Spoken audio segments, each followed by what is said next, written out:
everyone, welcome to Tasty Dish by Setu Palaniappan. இந்த recipe செய்யறதுக்கு 1/4 kilo முட்டைக்கோஸ் கட் பண்ணி வச்சிருக்கிறேங்க. நான் கிரீன் கத்திரிக்கால 2 எடுத்து வச்சிருக்கிறேன். வயலட் கத்திரிக்காவா இருந்தா நீங்க 3 கத்திரிக்காய் கூட சேர்த்துக்கலாம். மீடியம் சைஸ் இது. இப்போ எப்படி செய்யலாம்ன்றத பார்க்கலாங்க. கழுவி வச்சிருக்கிற முட்டைக்கோஸை நான் குக்கர்ல சேர்த்துக்கிறேன்.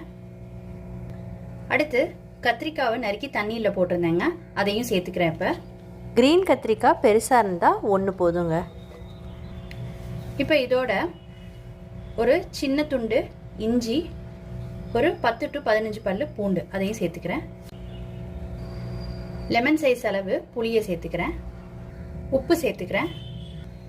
இப்போ இதுக்கு தண்ணி சேர்த்துக்கிட்டு குக்கரை மூடி ஒரு 3 விசில் வேக வச்சு எடுத்துக்கலாம். குக்கர்ல வேக வச்சு இந்த